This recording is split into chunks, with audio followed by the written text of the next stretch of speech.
Oopsie oops โอเคมาแต่งหน้าแล้วก็จะพูดเป็นภาษาไทยลอง Oh my god I literally cannot speak in a video guys I'm gonna do it again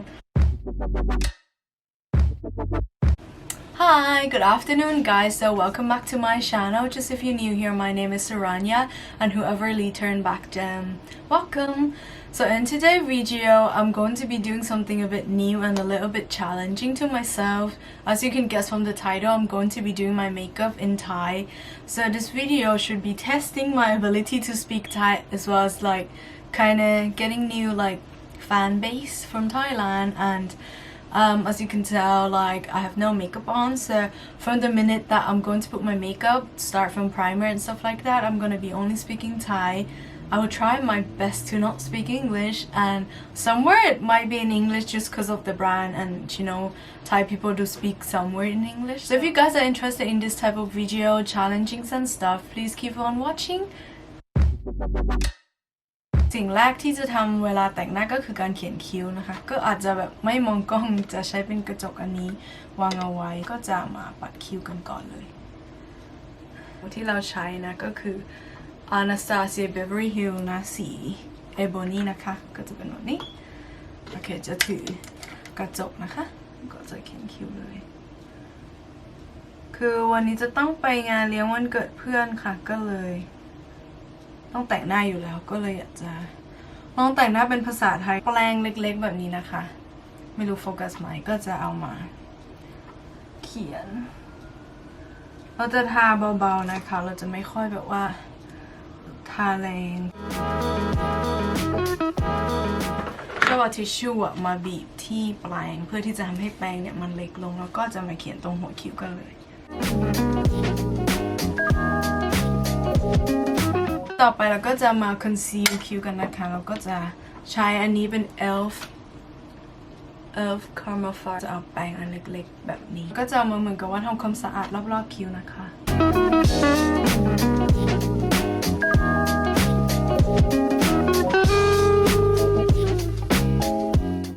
ต่อไปก็จะใช้แปรงยี่ห้อเดียวกันแต่อีกแบบหนึ่งเอามาทำความสะอาดแบบนี้เราก็จะทำขั้นต่อไปเหมือนเดิมเลยเกลี่ยให้ทั่วเหมือนเดิมเกลี่ยบางทีเราก็จะเกลี่ยไปถึงหน้าผากเลยนะเพราะว่าเวลาเราลงรองพื้นอะไรแบบเนี้ยมันก็จะได้เรียบเนียนแล้วก็จะเอาที่เหลือที่อยู่ตรงฝ่ามือมาทาตรงเปลือกตาเตรียมผิวเปลือกตาเราวันนี้เราก็จะใช้ผลิตภัณฑ์ของคนไทยด้วยเป็นสีจันมันจะเป็นแป้งแบบนี้เป็นแป้งฝุ่นสีจันอันนี้เราจะใช้เป็น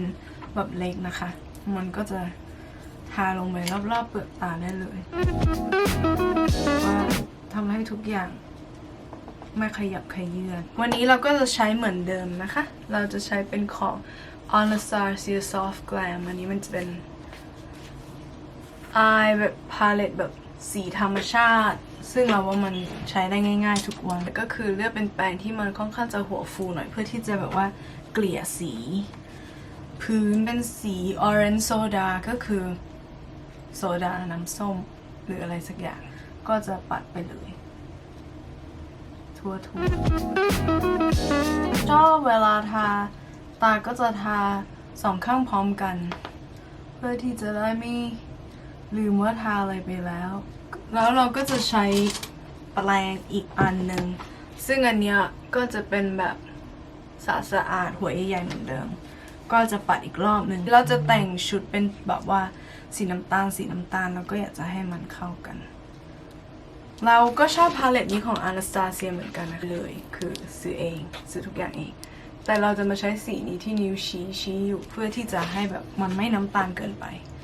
ใช้อันนี้เป็นแปรงหัวแบบว่าหัวฟูแต่ว่าฟูแบบแบนๆแล้วก็จะมาใช้ตรงข้างรอบนอกเพื่อที่จะแบบทำให้สีมันเข้มแค่ตรงเปลือกตาที่มันพับแล้วก็จะมาใช้สีนี้เป็นสี rustic เราจะมีสี rustic กับสีข้างๆ rustic นะคะชื่อว่า Cypress Umber กับสี rustic บางทีเราก็จะผสมกันแล้วเราก็จะแปรงที่เล็กมากๆแบบนี้ อันนี้คือแปรงที่เล็กมากเป็นเหมือนแบบหัวดินสอแล้วก็จะจิ้ม2 สีแล้วเราก็จะลงไปตรงหางตาเลยเราจะลงเป็นเหมือนแบบตัววีก็ได้ลงเป็นแบบลงไปเลยอะลงตรงที่ว่าตามันพับนะคะแล้วก็จะใช้แปรงอันนึงอะไรก็ได้สะอาดมาเกลี่ยสี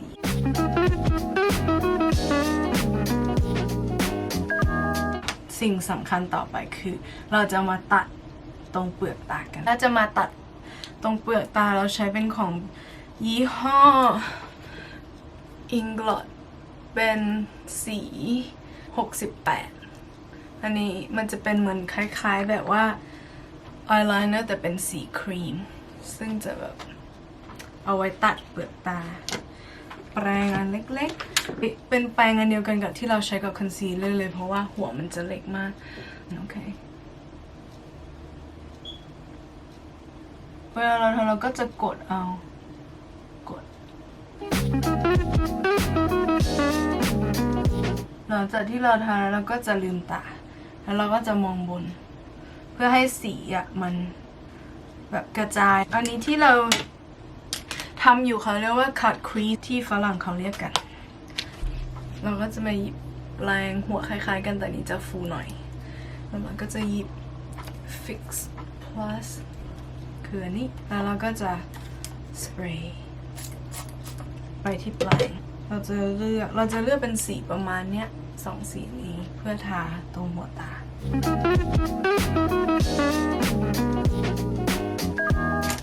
พอเราทาอันนี้ไปเสร็จปุ๊บเราก็จะเอาแปรงหัวเล็กๆมาจิ้มสีที่มันเข้มนิดนึงเพื่อเราจะได้เบลนด์ให้มันเข้ากัน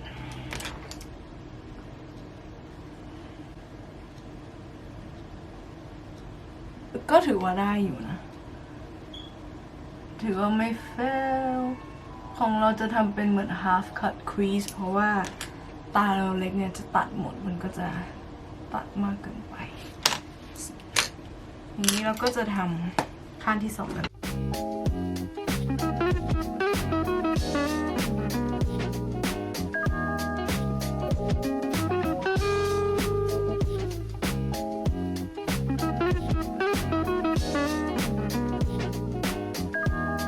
อันนี้เราจะซูมให้เพื่อนๆดูว่าอันนี้คือตาของเรานะเป็น eye look ทำขั้นตอนการทาหน้ากัน Hyaluronic Acid from อันนี้เป็นของ The Ordinary Brand ก็จะลงไม่เยอะค่ะก็จะลงแค่ตรงแบบ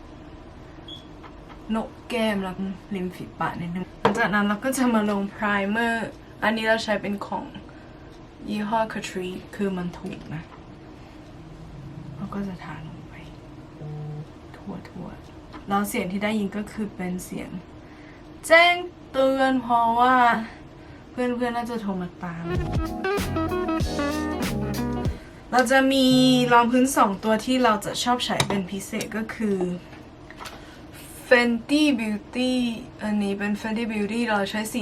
140แต่มันจะหมดแล้วอีกอันหนึ่งที่เราชอบนะคือ Studio Fix Full Foundation แต่ว่าสีมันค่อนข้างจะส้มๆเหลืองๆแบบมันค่อนข้างจะเข้มสำหรับหน้าเราไปนิดนึงนะแต่ใช้มือเนี่ยผสมให้เข้ากันก็จะทาลงไปเลยพยายามทาให้ทั่วหน้าเพื่อที่สีมันจะได้เข้ากัน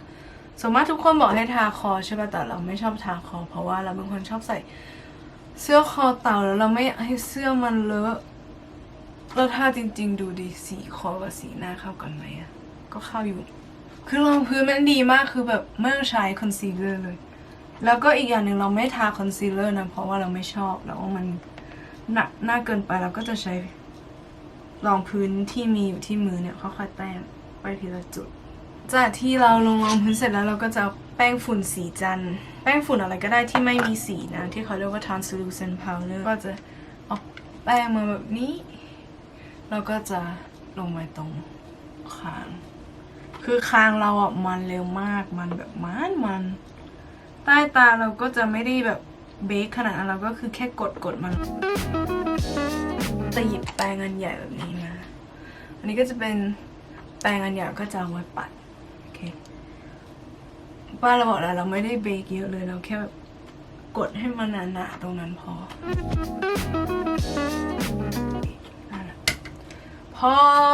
ห้ามทายอยู่ไปที่เราจะทำอย่างรวดเร็วก็คือบรอนซ์หน้านะคะเนี่ย2 อันนี้คือ Too Faced อันนี้มันจะเป็นมิลค์ช็อกโกแลตคือมันจะอ่อนกว่าอันนี้เป็นช็อกโกแลตธรรมดามันก็จะเข้มแต่ถ้าเราออกนอกบ้านเราก็จะผสมกันนะเพราะว่าเรากลัวไงเราไม่ชอบอะไรที่มันเข้มเกินไปอันนี้เราจะมาเหลากรอบหน้าภาษาไทยเขาเรียกว่าเหลากรอบหน้าใช่ไหมใช่เราว่าใช่เราว่ามันคือเหลากรอบหน้าโอเคเราจะเลือกแปรงที่เป็นหัวเล็กๆอ่ะเราจะหยิบสีมิลค์ช็อกโกแลตนะเป็นสีที่อ่อนมาไล่จมูกที่ไม่มีด่างสิ่งที่เราชอบในการปัดแก้มก็เป็น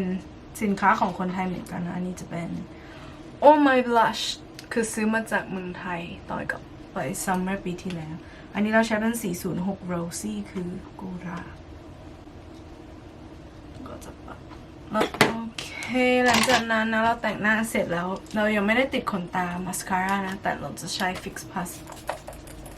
นี่เราจะฉีดก่อนที่เราจะลงไฮไลท์ที่จะใช้ในวันนี้เป็นของแบรนด์ W7 Glow Commotion เราซื้ออันนึงจากเมืองไทยแล้วก็ซื้ออันนึงมาจากที่ไอร์แลนด์นี่แหละแปรงปัดไฮไลท์เนี่ยเราจะใช้เป็นแบบหัวแบบนี้ใหญ่นิดนึงอันนี้มันจะค่อนข้างฟูส่วนอันนี้มันจะแบบแหลมเข้มเร็วก็จะจิ้มแล้วก็ปัดเลยก็จะปัดลงไปตรงหนกแก้มแล้วก็ใต้คิ้วด้วยอย่างแรกที่จะทำคือปัดมาสคาร่าอันนี้จะเป็นเหมือนมาสคาร่าแบบไม่ค่อยมีสีแต่จะมีไฟเบอร์เยอะนี่ซื้อมาจากญี่ปุ่นนะคะแล้วไอ้ที่มันเหลือจะมาปัดคิ้วต่อเพราะว่าเราต้องการให้คิ้วเราตั้งเราจะใช้ที่ติดขนตาของ Duo นะเราจะลองมาติดเลยนะขนตาเนี่ยมันน่าจะแห้งนะก็เป่า